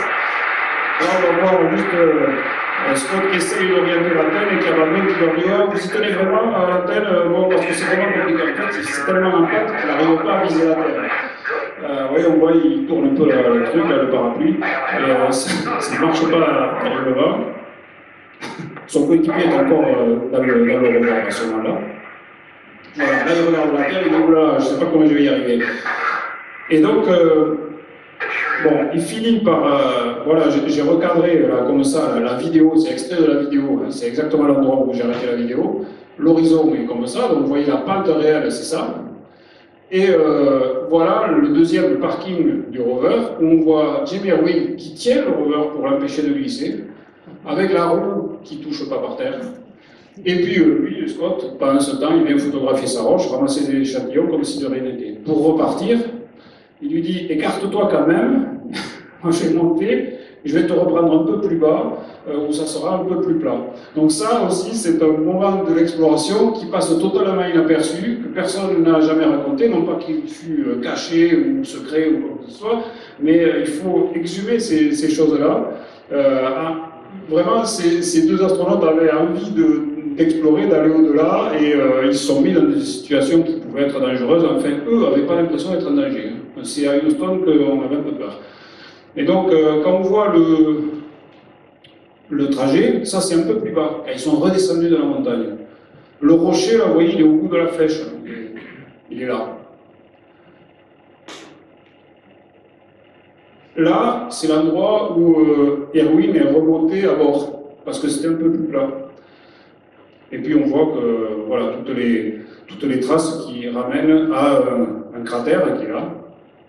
Et là, c'est là que les astronautes trouvent cette espèce de petit dé à coudre qui fait, qui a l'air tout blanc, et ils disent c'est ce pourquoi nous sommes venus. Cette roche va être ramenée sur Terre. Les journalistes, toujours en quête de titres tapageurs, vous les connaissez, vont appeler ça la roche de la Genèse, parce que c'est une roche qui est assez ancienne. Alors, elle n'est pas aussi ancienne qu'espéré, je crois qu'elle fait que 4 milliards et 100 millions d'années, mais c'est une roche qui est issue d'une croûte pas tout à fait primitive, mais presque de la Lune, et qui permet aux géologues de reconstituer l'histoire complète de la Lune. Voilà, c'est encore une vidéo. Apollo 15 fait 3 sorties de 7 heures pratiquement. Les scaphandres ont plus d'autonomie, on est plus sûr dans le matériel, donc on va au bout de l'autonomie pratiquement, avec une dernière excursion au bord de la faille. Voilà les deux des 3 sorties. Ouais, là je vais juste vous montrer une vidéo qui donne le ton d'Apollo 15. C'est David Scott qui lui décide que son expédition sera marquée du sceau vraiment de la science. Et il décide d'emporter à bord un marteau, mais ça c'est pas lui qui l'a décidé parce que c'est l'outil numéro 1 des géologues. Il a un marteau et il a décidé aussi d'emporter une plume de faucon parce qu'il veut pédagogiquement montrer aux terriens que Galilée en 1610 avait prédit que la gravitation s'exerçait aussi bien sur un corps lourd et dense que sur une plume, par exemple. Alors sur Terre, si vous lâchez une plume et un marteau, évidemment le marteau va arriver d'abord, parce que la plume va être freinée par l'atmosphère et elle va un peu voler. Et sur la Lune, il n'y a pas d'atmosphère, donc ça tombe bien, on va pouvoir faire l'expérience de Galilée. Et il dit, on va voir si M. Galilée avait raison. Ed Fendel, qui est depuis la Terre, cadre très bien, et on voit, voilà le marteau à gauche, donc dans la main droite, hop, et bien les deux touchent le sol en même temps. Scott va être un peu fâché avec son, enfin fâché, façon de parler, avec son coéquipier, parce que je crois qu'il va marcher dessus, mais il ne pourra pas récupérer la plume pour la ramener. En fait, à sa décharge, les astronautes ne voyaient pas leurs pieds avec les scaphandres. Donc, souvent, ils s'entortillaient dans les câbles, ça a failli poser des problèmes. Je vais passer rapidement sur Apollo 16, parce que j'ai appelé cette mission l'excès de confiance, non pas pour les astronautes, mais pour les chercheurs. En fait, cette zone où se posent les astronautes, c'est les hautes terres de la Lune, et c'est censé être les terrains les plus anciens. Et les géologues à l'époque essaient de trouver les premiers volcans de la Lune. Ils sont obsédés par ça. Et malheureusement, lors d'Apollo 14, cette zone devait être photographiée par une caméra haute résolution qui n'a pas marché. Mais Stuart Roosa, l'astronaute qui était chargé de photographier, s'est quand même débrouillé avec un téléobjectif. Bref, il a photographié la zone et on a des données, mais qui ne sont pas assez résolues. On voit des choses et les géologues ont une théorie, c'est que cet endroit est vraiment une province volcanique, c'est au confluent, la flèche, là où vont se poser les astronautes, c'est le confluent de deux régions volcaniques de la Lune. Et on envoie les astronautes avec la certitude qu'ils vont trouver des roches basaltiques et que ces roches vont être très anciennes et que ça va être les premiers volcans de la Lune. Et l'excès de confiance, il vient de là, c'est que dès leur première sortie, les astronautes ne voient que ce qu'on appelle des brèches, c'est-à-dire des roches fondues, qui sont le résultat d'impacts météoritiques. La chaleur des impacts a fondu les roches, elles se sont mélangées, et ça fait un conglomérat. Alors ils trouvent bien des roches basaltiques, mais on le saura après en les étudiant, c'est des roches qui ont été éjectées de mer par d'autres impacts, etc. En fait, il n'y a pas du tout de volcan. On ne trouve rien du tout. Et quand je parle de l'excès de confiance pour Apollo 16, c'est que, en fait, les chercheurs n'avaient qu'une seule hypothèse de travail, fondée sur des données qui n'étaient pas excellentes. Et ils n'ont pas envisagé autre chose. Du coup, les astronautes vont développer une frustration à mesure de leurs 3 sorties. Et chaque fois, ils vont être désolés de dire on ne trouve pas vos roches volcaniques. Vous avez beau dire, on ne les voit pas. Et par exemple, cette photo-là, c'est un extrait de la caméra vidéo, vous voyez que la résolution est meilleure. C'est depuis Houston, on voit cette roche, et on pense que c'est une roche volcanique, et on dit à l'astronaute, ramasse cette roche, en fait on ne s'aperçoit pas. À Houston, on a les mêmes problèmes que sur la Lune, de la taille de la roche, de la grosseur d'un ballon de foot quasiment. L'astronaute doit se mettre à genoux, il n'arrive pas à la ramasser avec la pelle, et ce sera la plus grosse roche ramenée de toutes les missions Apollo, sur injonction de Houston, et en fait c'est une brèche comme les autres. Et là, pour la petite histoire, cette photo-là, c'est un astronaute qui prend en photo, et bien c'est à ce moment-là qu'elle a été prise, puisque c'est filmé depuis la Jeep. J'ai l'angle opposé, si vous voulez, voilà, vous avez la Jeep ici, avec la caméra, et la roche qui est ramassée, voilà. Alors, non, ça va passer. Apollo 16, c'est quand même un endroit où il y a des petites collines, pas aussi grosses, c'est pas des aussi grosses montagnes qu'Apollo 15, mais on a quand même des collines avec un beau dénivelé, et ce sera le plus haut dénivelé franchi par des astronautes. Je crois que c'est de l'ordre de 140 ou 150 mètres par rapport au LEM. Est-ce que le LEM, ouais, je crois que c'est ça. Voilà, le LEM est quelque part par là, à 5 km dans la plaine, et on le voit sur le téléobjectif ici, le LEM est ici. Voilà. Et on peut voir aussi les objectifs de leur prochaine excursion. Là, c'est lors de la 2e excursion. On voit un gros rocher près d'un cratère qui est caché ici. Ben, ce rocher, ils vont l'atteindre lors de la dernière sortie. C'est un rocher d'une taille d'une maison. Ils vont approcher. Ça en est un autre. Voilà celui qui est jaune. Et donc les astronautes vont se balader comme ça à la recherche de roches volcaniques sans les trouver. Petite anecdote, on parlait de la sécurité, du matériel. Ça, c'est le trajet lors de la 2e excursion entre un endroit et un autre, qui était prévu sur la carte. Alors, les astronautes commencent comme ça, et tout d'un coup, ici, là, ils montent une espèce de crête, ça ne se voit pas, ils veulent aller jusqu'au bout de la crête pour pouvoir voir ce cratère qui est là. Et en fait, on voit qu'ici, tout d'un coup, ils infléchissent leur course, et en réalité, on le voit ici, en fait, c'est tout d'un coup, les roues arrière ne marchent plus. Donc là aussi, ils sont quand même à 4 km du LEM. Et à Houston, on commence à envisager la possibilité que le rover tombe en panne et qu'il va falloir rentrer à pied. Et on se base pour cela sur le temps qu'avaient mis Shepard et Mitchell pour revenir à pied du cratère Cone. Donc on fait déjà des calculs, il y a déjà des gens qui sont avec les crayons en train de calculer combien de temps il va falloir pour qu'ils reviennent. En réalité, sans faire exprès, avec les scaphandres encombrants, ils ont switché off les roues arrière, et donc quand ils s'en aperçoivent, il suffit de remettre, et le rover n'était pas en panne. Mais vous voyez qu'on est toujours, même si on a confiance, dans l'hypothèse que les choses ne peuvent pas marcher. Allez, pour rigoler, 1972, avril 72, c'est une année olympique, donc Charlie Duke, avant de partir, il va faire du javelot sur la Lune.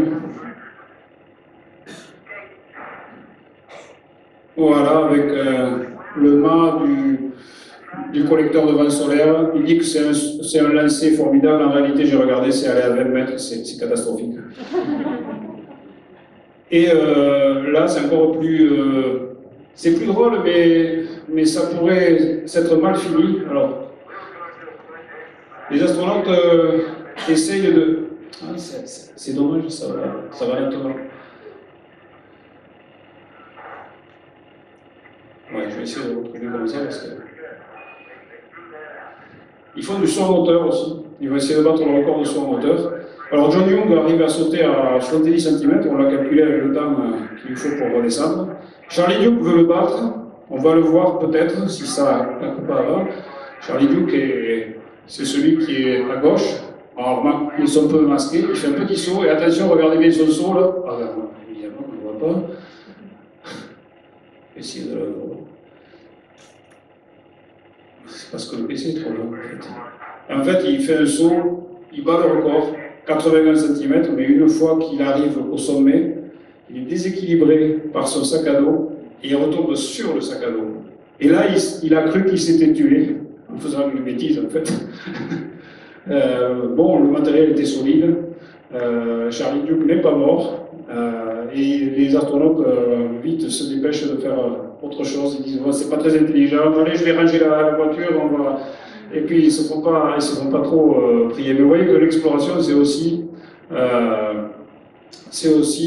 des moments d'amusement. Apollo 17, c'est la dernière carte. On essaie d'avoir un endroit où il y a un peu de tout.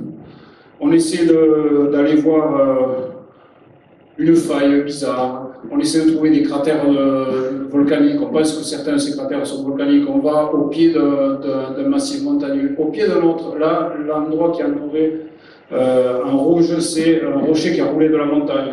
On déploie un truc, je ne vais pas vous en parler parce que j'ai plus de temps, mais là c'est un détecteur d'ondes gravitationnelles qui ne marchera pas.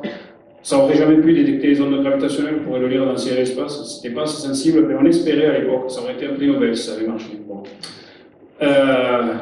Gene Cernan est fasciné par la Terre vue de la Lune. Vous voyez cette faille là, je vous l'ai montré tout à l'heure, ça c'est une faille.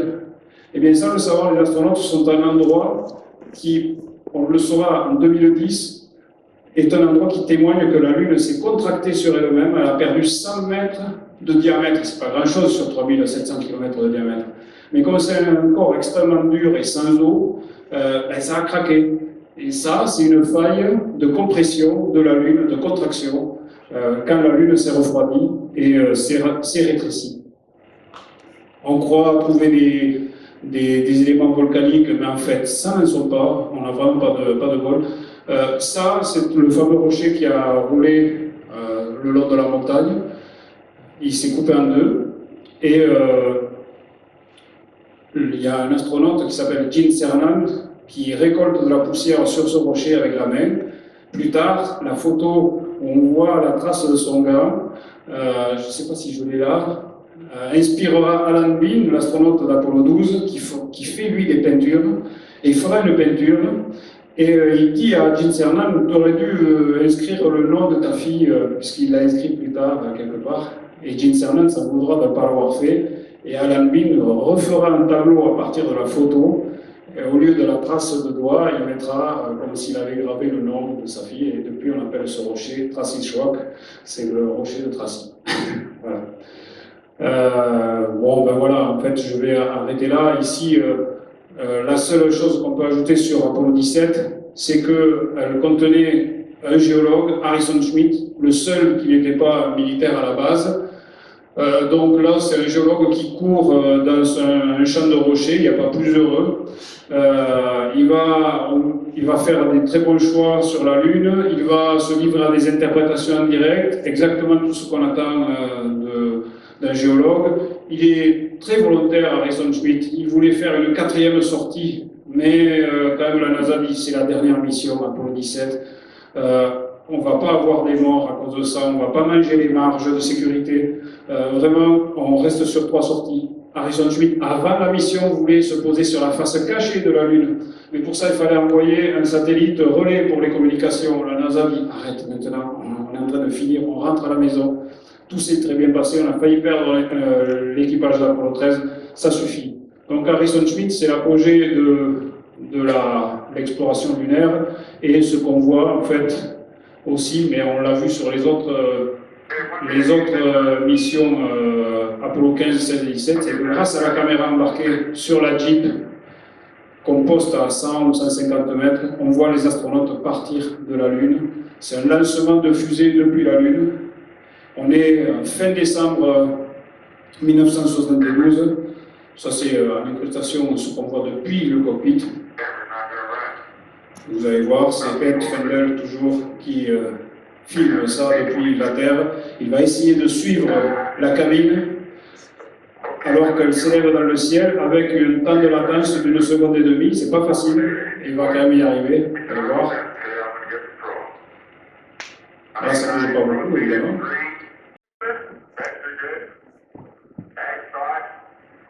Voilà, et Harrison Schmitt sera d'une colère noire une fois en orbite quand il entendra quelqu'un de la Maison Blanche qui lui lira un message de Nixon qui dit on ne retournera certainement pas sur la Lune avant la fin du XXe siècle. Lui pensait que c'était que le début. En fait, c'était la fin du début. Donc, toutes ces anecdotes, toutes ces explorations, toutes ces aventures, vous les retrouverez bien évidemment dans mon livre.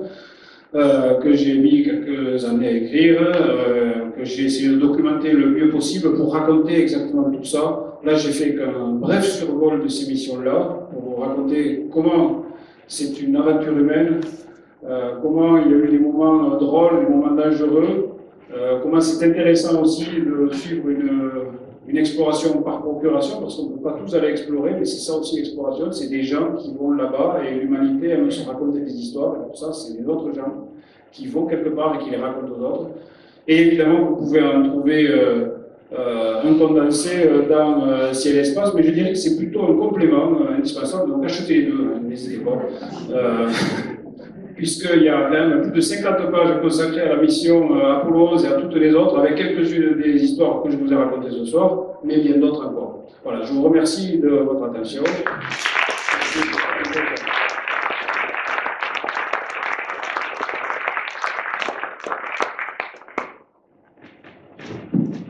Alors, merci beaucoup. Alors, on va procéder maintenant aux questions avec le public. Donc le micro est à vous pendant quelques instants, quelques minutes en tout cas. Juste une toute petite chose avant la question. Pour répondre à la question de quelqu'un tout à l'heure, la boutique reste ouverte encore pendant 20 minutes. Voilà. Donc si quelqu'un voulait acheter quelque chose, c'est encore possible. Et je vous rappelle également que au Palais, au premier étage, on a un morceau ramassé par Harrison Schmitt qui se trouve à 30 mètres de vos fauteuils. Donc ça vaut le coup d'aller voir le petit caillou, un des cailloux ramassés par le garçon. On ne sait pas lequel c'est, on ne sait pas où il a été ramassé, c'est ça? Je sais pas. Ouais. C'est pas quelque chose. Non, c'est Apollo 17. Apollo 17. Mais à quel endroit? Ouais. Parce que sur Apollo 17, à la fin, les astronautes ont ramassé un caillou comme ça, ils ont dit on veut le partager avec plein de gens. C'est celui-là. Et après, ça a été distribué dans plein d'écoles, surtout aux États-Unis. Je ne pense pas que c'est un morceau de ce caillou-là, mais on ne sait pas d'où. Enfin, en tout cas, ça vient de la vallée Torres Nitro, au bord de la mer de la Syrie. Voilà, donc merci pour cette précision. Donc maintenant, on va procéder aux questions. Alors si vous avez des questions, n'hésitez pas. Voilà.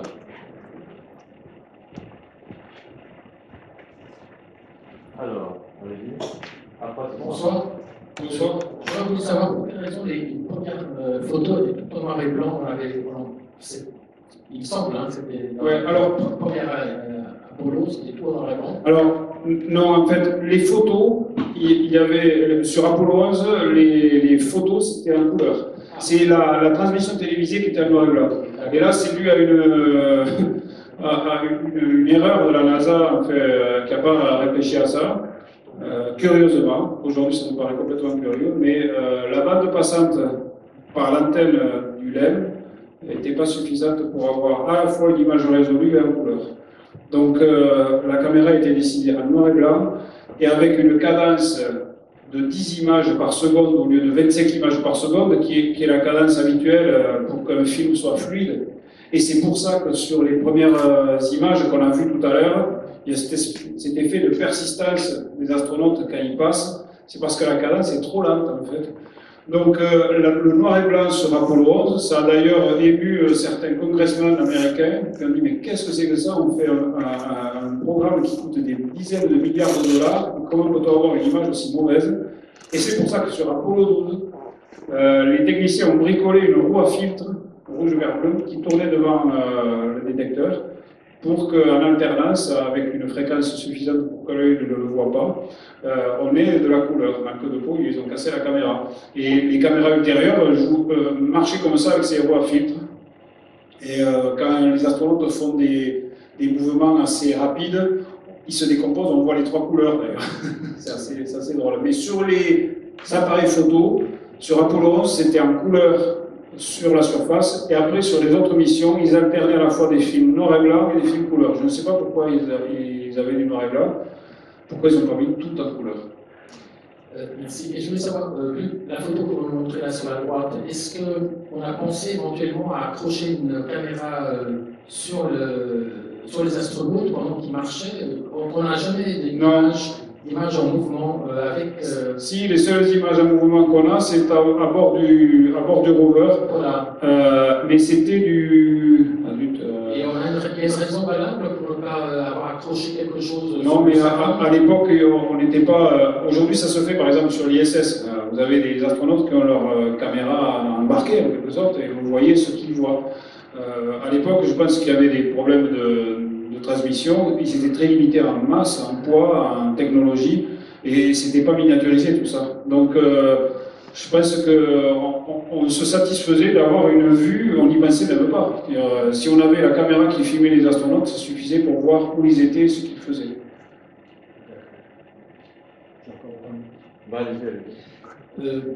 Sur une photo que vous nous avez montrée, on voyait bien les traces des pas laissés par les astronautes, c'était un peu grisâtre. Sur une deuxième photo que vous nous avez montrée, je crois que c'est sur Apollo 14, où c'est indiqué, il y a un trait qui montre le cheminement, il n'y a aucune trace de laissé. Si, en fait, on les voit, elles sont assez. Là, à la résolution, on ne les voit pas très bien, mais elles y sont. Il faut du traitement quand même. Il faut savoir que la sonde de LRO qui prend ces photos de l'orbite, elle a une résolution de 30 cm au sol. 30 cm, c'est quand même plus gros que les pas. Donc ce qu'on voit, c'est des pixels sur lesquels il y a les pas. On ne voit pas les pas eux-mêmes. Donc à certains endroits, s'ils n'ont pas remué trop de poussière, on peut ne pas les voir. Ça dépend aussi de l'incidence du soleil au moment où est prise la photo, en fonction des ondulations. Donc il y a des moments où les traces de pas se perdent. Moi j'ai cherché, par exemple, j'ai cherché la trace du tête à queue dont je vous parlais sur Apollo 15, je sais à peu près où c'est, j'ai regardé.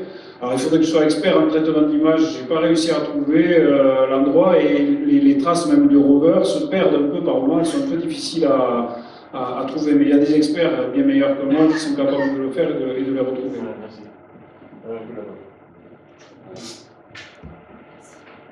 Bonsoir, j'avais une question par rapport aux montres des astronautes qu'ils portaient sur la Lune. En quoi sont-elles faites? Le temps qui, je crois, ne s'écoule pas de la même façon tout à fait sur la Lune par rapport à la Terre. Comment c'était réglé tout ça? Alors, je crois que c'était, on va faire la publicité, c'était des montres Omega qui sont ressorties actuellement en série limitée qui coûtent, je ne sais pas combien de milliers d'euros pièce. Donc, elles avaient été conçues spécialement pour résister aux rigueurs de l'espace quand même, parce que quand ils sont au soleil, en gros il fait 100 degrés, quand ils sont à l'ombre il fait moins 100. Bon, évidemment, en l'absence d'atmosphère, ça ne veut pas dire grand-chose, mais quand vous captez le rayonnement solaire, les matériaux vont avoir tendance quand même à se dilater, etc.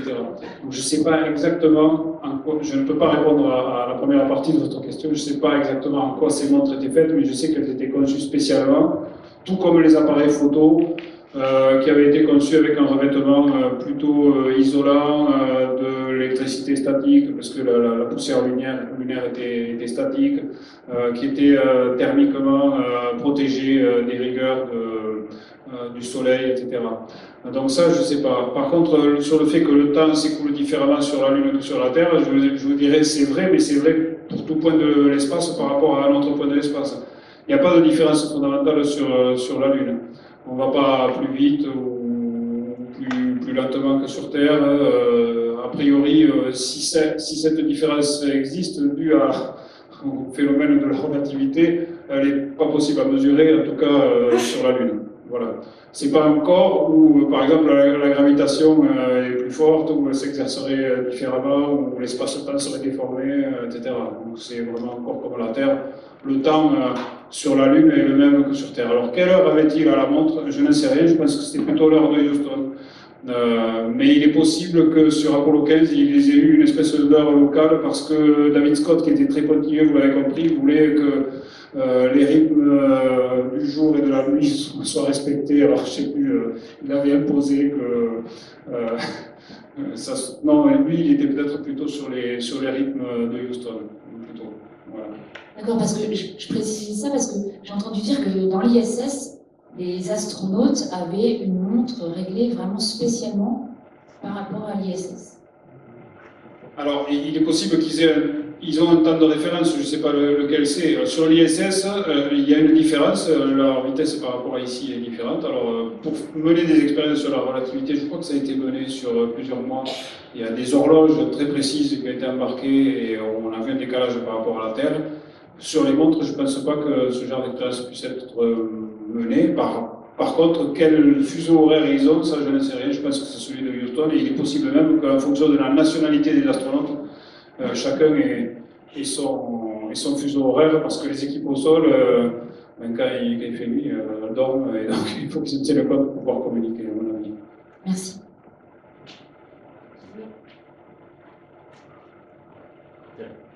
Jean-Pierre, tu veux poser une question?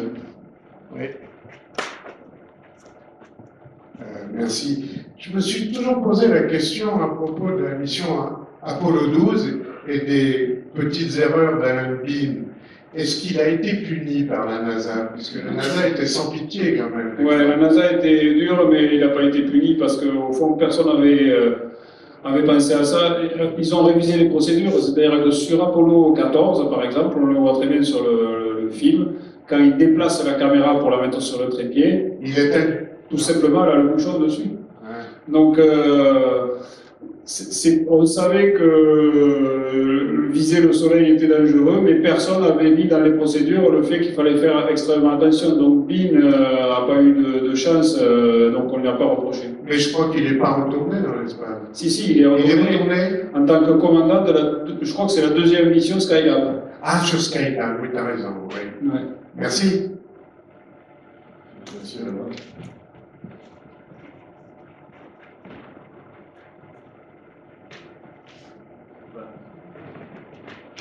Le relief lunaire est en courbe plutôt douce, alors que dans l'imagination précédente, et notamment sur les gravures, c'était plutôt un relief assez heurté, y compris du reste celui d'Hergé. Ah, le relief lunaire. Mais c'est vrai que quand vous regardez même la Lune au télescope, si vous regardez le long du Terminateur, qui est la limite entre le jour et la nuit, vous avez l'impression que c'est des pics acérés. Même quand on voyait tout à l'heure les monts Apennins où s'opposait Apollo 15, on a l'impression de pics très, très pointus. Et donc ça a nourri l'imagination, notamment de Hergé. Mais c'était une illusion due au fait que l'éclairage du soleil était très rasant et on avait l'impression que c'était des pics incroyables. En fait, tout est doux parce que les météorites n'arrêtent pas de tomber sur la Lune et elles ont une taille, elles ont toutes les gammes de taille. Donc vous avez des micro-météorites qui tombent, qui font un micron, un centimètre, un millimètre. Et tout ça, c'est une espèce d'érosion en fait, spatiale qui fait que les reliefs les plus acérés vont être rapidement adoucis. Et les montagnes de la Lune, il ne faut pas l'oublier, les montagnes de la Lune, ce ne sont pas des montagnes au sens terrestre du terme. Ce sont tous ces monts, à part quelques volcans, mais ils sont comme ça, c'est des volcans oubliés. Tous ces monts, ce sont des tas de terre qui ont été éjectés de cratères. Par exemple, la chaîne des Apennins, qui est très bien visible au centre de la Lune, c'est le bord de la mer des pluies. Et la mer des pluies, c'est quoi? C'est un gros trou qui a été fait par un énorme astéroïde. Et ça, c'est le rempart du cratère, qui a été érodé parce qu'il est très vieux. Et donc, tout ça est érodé, adouci. Alors, il y a quelques endroits sur la Lune où c'est un peu abrupt. C'est des cratères très jeunes. Si vous y allez, vous verrez le bord du cratère, il est comme coupé au couteau, même s'il n'a que quelques millions d'années, et vous allez avoir des roches qui vont être extrêmement anguleuses tout autour, mais tout ça a vocation, au bout de centaines de milliers d'années, et surtout de millions d'années, à s'adoucir. C'est pour ça que sur la Lune, il n'y a pas des montagnes de type Pyrénées ou Alpes, parce qu'il n'y a pas de tectonique des plaques, ce sont des tas de terre qui ont été déplacés par des impacts et qui ont été adoucis. Voilà. Alors, au passage, voilà, ça c'est la roche dont je vous parlais. Ça, c'est la trace laissée par Gene Cernan et qui a été remplacée dans le tableau de Alan Bean par le petit nom Tracy. Alors, une dernière question rapidement, parce que nous avons la salle jusqu'à 21h seulement, et après 21h, nous n'avons pas le droit d'occuper les lieux, parce qu'il n'y a plus de gardiennage. Donc, il va falloir faire vite pour la dernière question. Voilà.